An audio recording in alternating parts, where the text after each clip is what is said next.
Weldon Show, episode 268. We have a great show for you today, brought to you by Jacob from Texas, mainly. We're going to talk about the best personality type for LOL, League of Legends, improving awareness in teamfights, and how to get out of silver.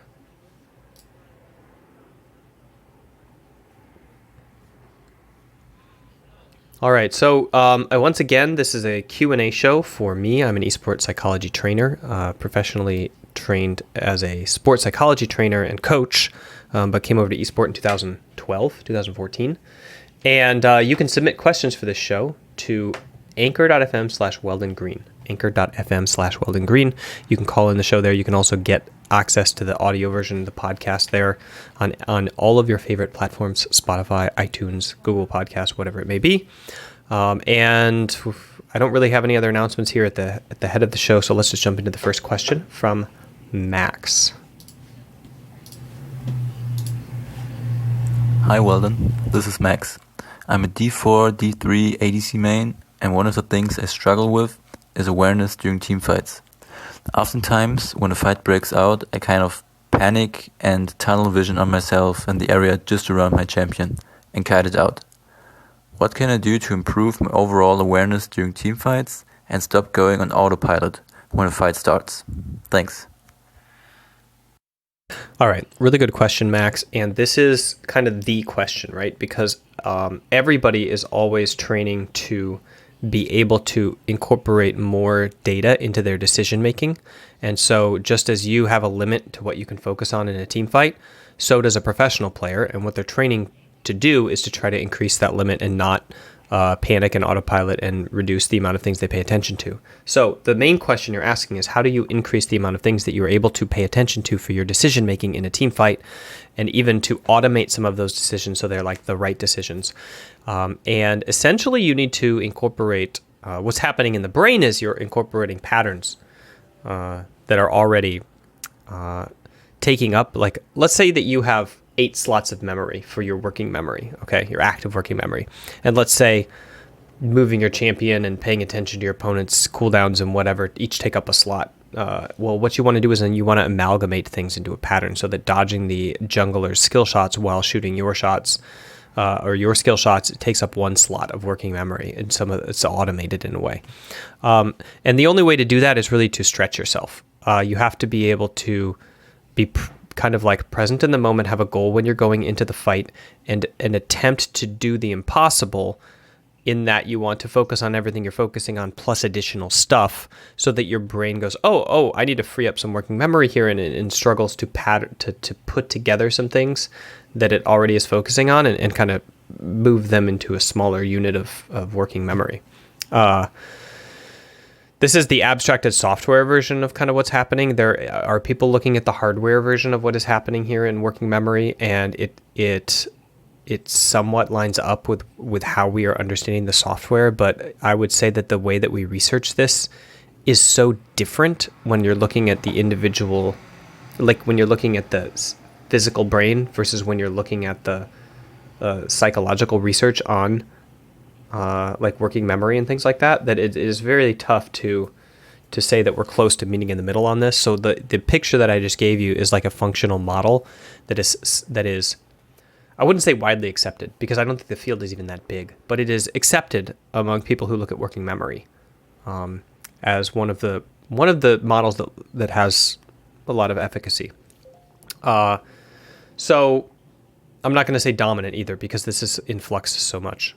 So if you look at it the way that I'm talking about, then essentially what that means practically for how you want to train a team fight is that you want to go into the team fight as intentionally as possible. So you want to be prepared and ready for your team fight mentally, and you want to already know that you are going to try to, for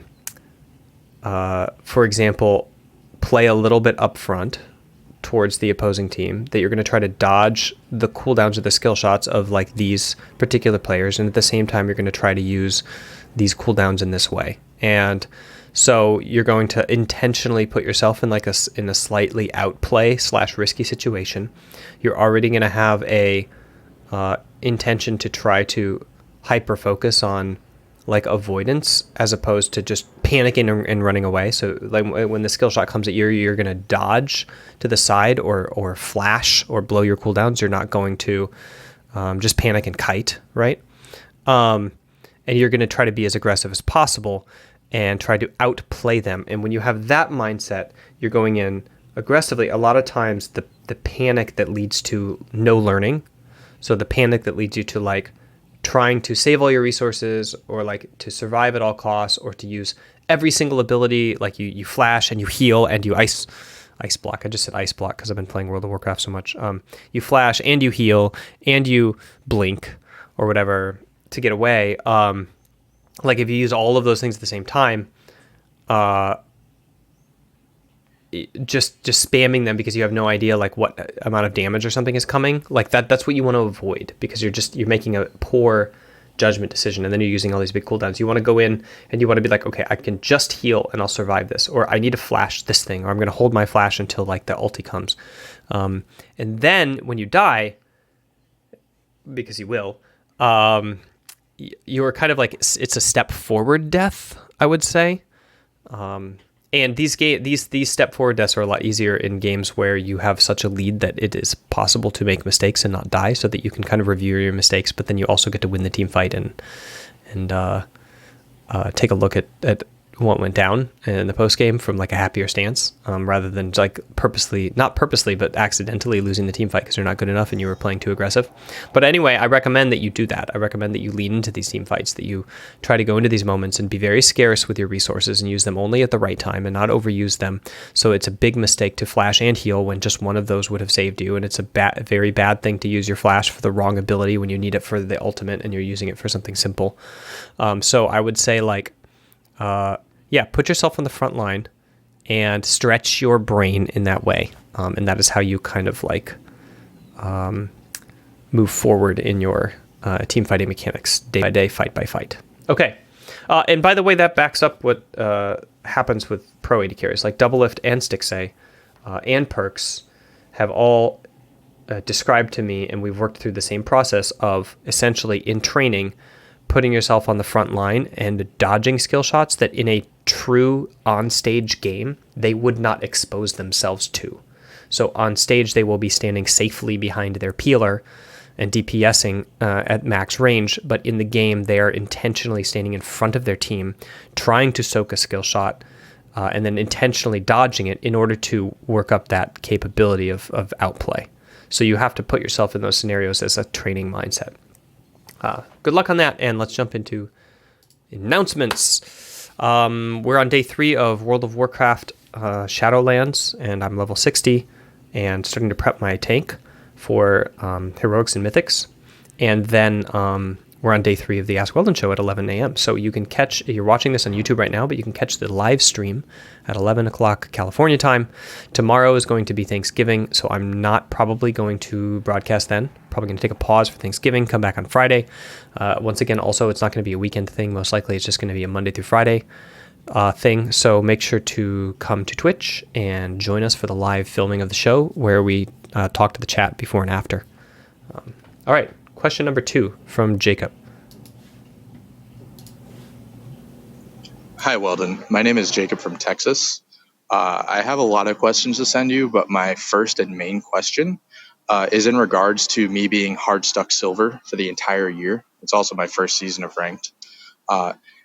And because I was hard stuck silver for the entire year, I actually made a second account to try and climb in a different role. And so after 5 games as an ADC, where I basically fed and inted every game, and only 3 moderate to very good games as jungler, which is my main role in my main account, I still ended up with more LP in silver than I have been trying to climb all year.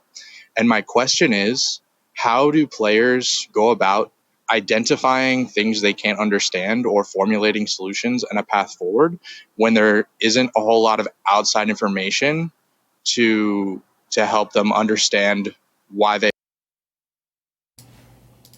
All right. So Jacob from Texas, thank you for the question. You ran out of time there. It limits everything to 1 minute, but I got the gist of what you're trying to say, which is essentially, how do you train to get out of silver why did my MMR not match my climb? Apparently I was learning more than my rank was correcting for in the short term on my main account. And also, how do you know what to train when there is not a lot of information on what it is that actually makes you better?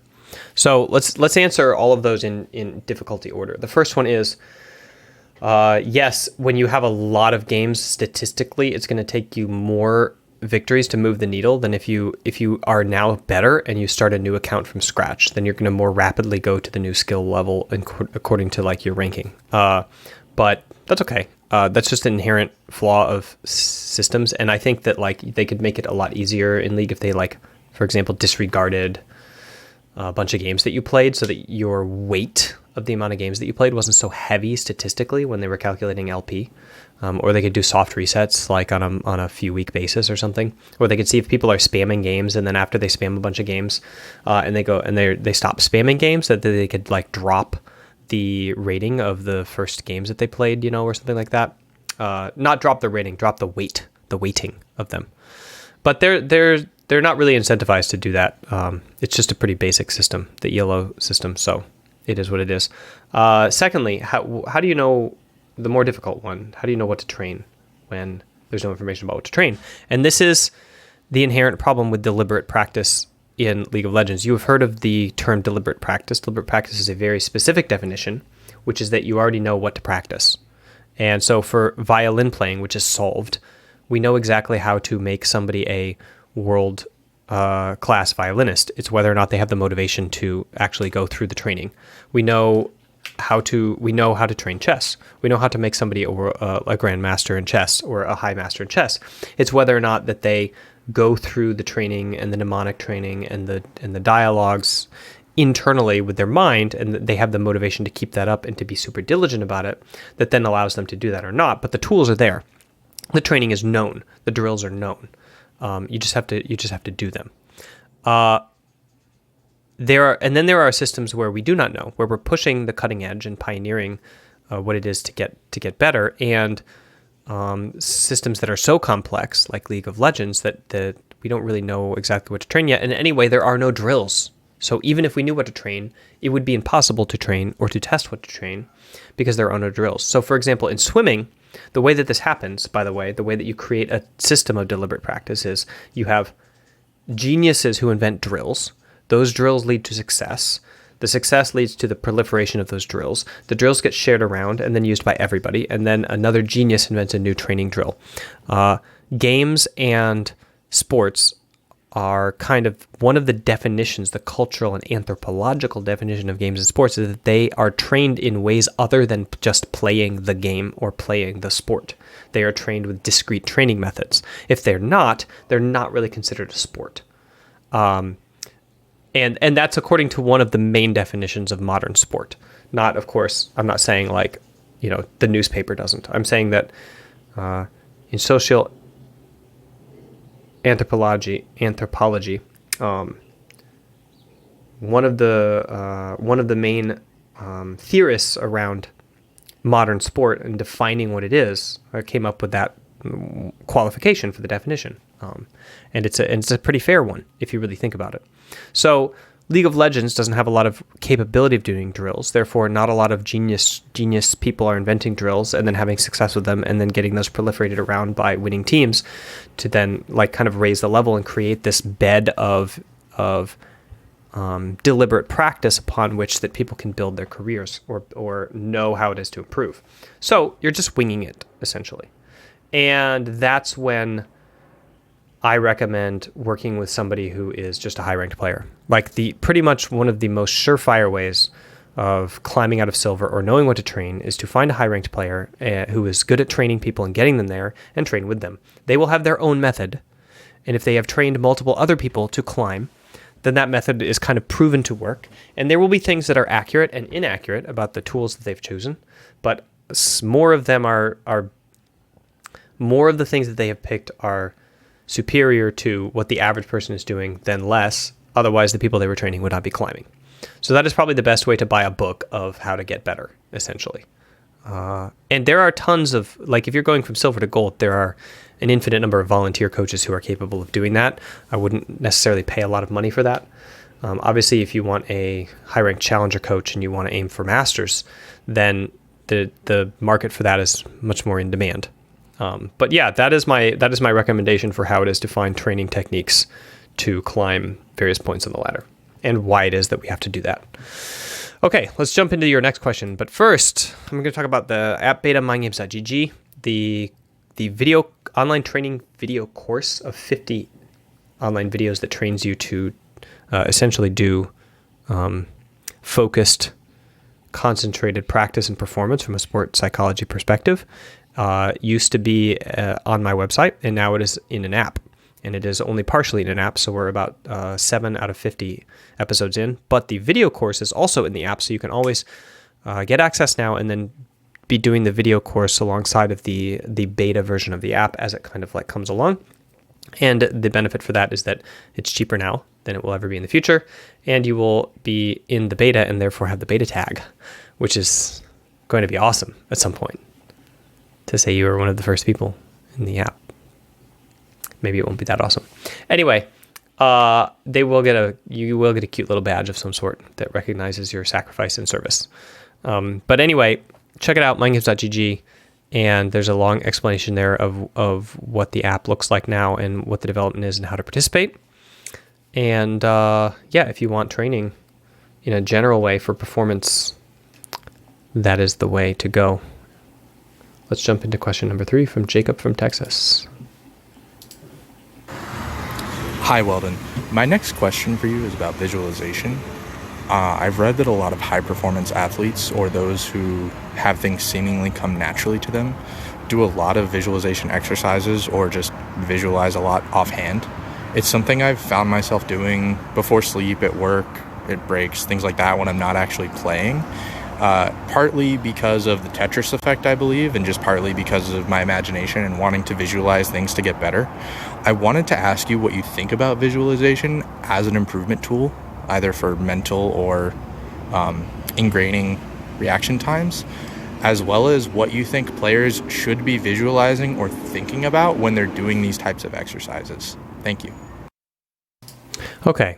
How to visualize for League of Legends. So, does visualization work? Yes. In specific cases, visualization is good for training.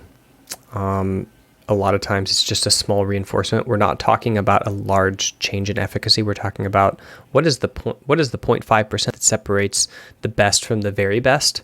So visualization is not going to get you from silver to challenger, for example, but it might get you from challenger rank 7 to challenger rank 5, if that makes sense, or from almost pro to pro.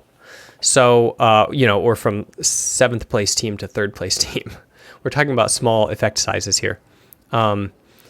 Visualization is a tool that is used to try to do mental rehearsals when you can't do a physical rehearsal. So if you can do a physical rehearsal, it's better to do that than to do a visualization.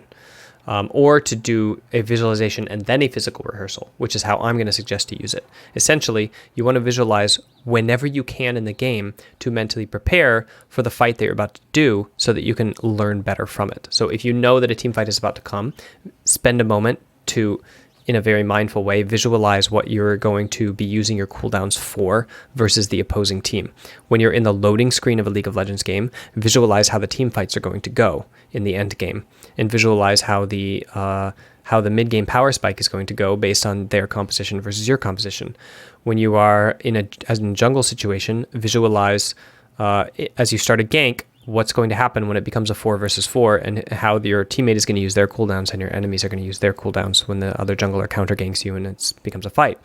When you are a mid laner and you're about to take a trade, visualize how you're going to outplay the 1v2 when their jungler comes out of the bush and you're about to start the fight. So all of these moments when you're walking back to lane after you've died, re-visualize the fight you just had, but correct it and try to do the things that you wanted to do, like in retrospect, but played forward in your mind.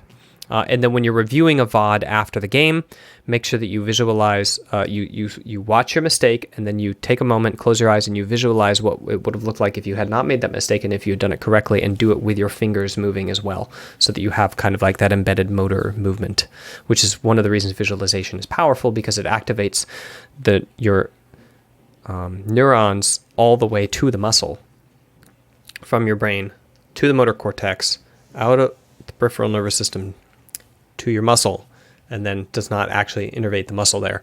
But one of the reasons that we think that it works is because of that fact, that we can measure that happening. So yes, visualization kind of works. It's not very efficacious, but it's very important as a tool. And those are all of the instances that I recommend using it in League of Legends training. Okay, let's jump into your last question.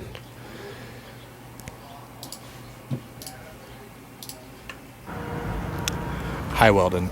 I wanted to ask what you think of personality tests, not necessarily MBTI or what's your color, but the more corporate styles like predictive indexes and disc profiles and things like that, more behavior assessment tests and teamwork-oriented tests. I wanted to know what you think of their validity as far as identifying people's behaviors and profiles. What skills or identifiable traits from those types of personalities or behaviors you think translate best into games like League of Legends or high-performance esports? And then on top of that, I wanted to ask how you think those different types of traits and personalities interact and what people can do to best accommodate their personality type with a solo queue environment. All right. Really good question. Thank you, Jacob, for carrying the show today. Jacob from Texas. I noticed we have one more question for you tomorrow. I'm excited for you to kick off our show tomorrow. I could have amalgamated all four of your questions into one show and just had the Jacob from Texas show, but we're pretty much there anyway. Let me preface. Okay, let me answer this question. Personality is real. Personality research is BS. And I say that as a scientist, and now all the personality researchers are pissed at me. And yes, I know I'm a psychology researcher too. But my opinion is personality research is in the dark ages, and personality is obviously a thing. Like, you can't deny that babies are born with a personality already intact, right? And you can't deny that personality, and that is the default way with which a human incorporates stimuli and outputs a response, is like not a little bit like colored in a certain way always, and they, although they change and their personality changes more slowly, there are elements that are very, very strong that kind of like maintain consistency over the months and the years, and that change very slowly. So in that way, personality is like a thing, right? And it should be researched and it should be understood. But personality research right now is like looking at sliding rules where there are dichotomies. So they're like, okay, you're on this side, you're introvert or you're extrovert. But the reality is so complex compared to that. We're like, okay, there's these 5 things of personality or these 2 different ways of being, but actually there are like thousands of different mixtures of being, and it depends so much on the context. And then also there's dichotomies where you are both introvert and extrovert at the same time, for example. So what I'm saying is that the complexity of personality is so strong, and the generalization of science around personality is so huge in its generalization, because it needs to be, because we don't have the capability of doing appropriate or good research there yet. That it's borderline useless. And I say borderline useless because it's fun to talk about, and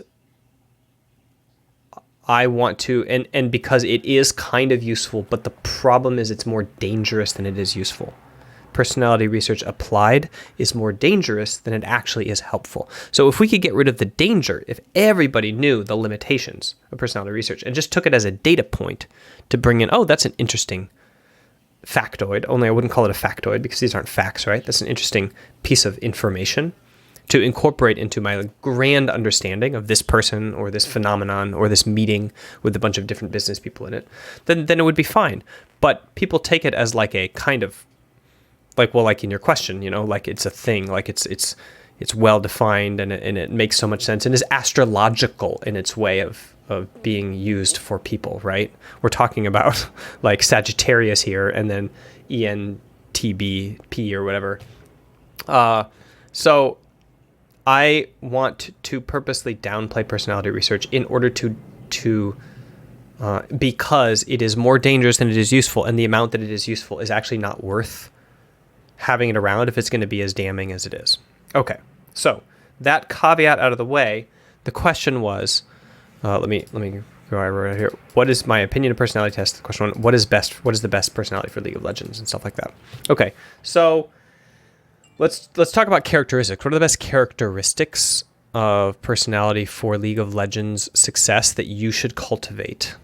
One of the best characteristics is not stress avoidance. So stress avoidance, where you try to avoid stress, is not a good characteristic for League of Legends ranked success. You should cultivate the ability to lean into pressure or lean into anxiety, to be excited by the opportunity to mess up. Okay? That is a character trait that you can cultivate, or one that you can, if you have the opposite, you can kind of downplay and work around. What are some other personality characteristics that are beneficial for League of Legends? I don't know, anti-socialism, like just sitting in your house and playing video games all day and not talking to your teammates. I think leads to a lot of happiness and success. Like if you don't need to leave the house to be happy and you don't need to talk to your teammates in League of Legends, you should mute your team 24/7.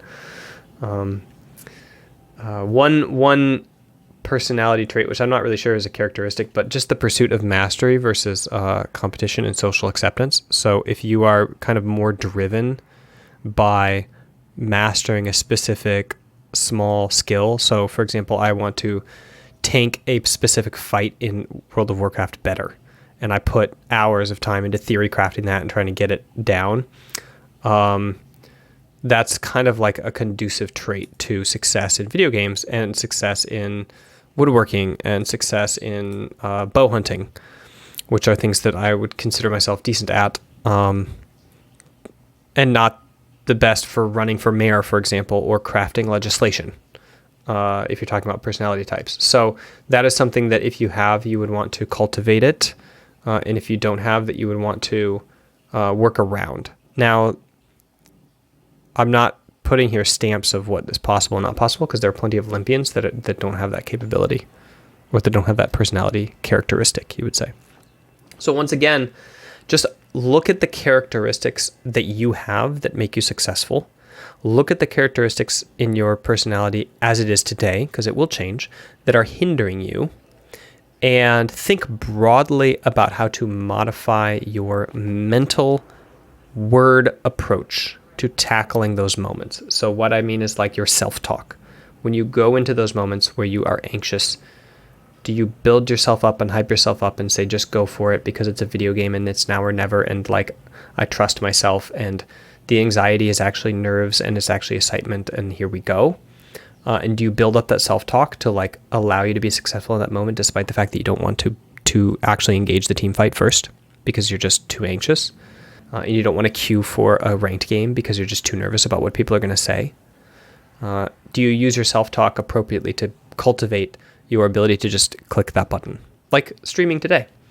I know that I didn't want to start streaming, and that I was super nervous about getting on and like having to do all the work for the show. And then, you know, when I stopped streaming to start working again 2 years ago, you know, and I was having like 150 viewers, and I have to like revert my mindset to being like, oh, 2 viewers is greater than 0, kind of like back when I was 2017, and not like, oh, I have 8 viewers compared to 150, you know, and feeling that. I have to like cultivate that self-talk that allows me to overcome those press play hurdles. Are you doing that? Or are you just kind of sitting on the open sea with a sail up in the air and just letting the wind push you wherever it goes? Because that's what you're doing if you're not doing anything and you're just letting your personality dictate kind of like what actions you take on a daily basis, just automatically. That's what you're doing. You're sitting on the ocean, you put your sail up, and the wind is just blowing, and it's just blowing you. But if you're using the wind and you're tacking and you're turning into it and you're using the tools that you have to make sure that you're sailing the direction you want, then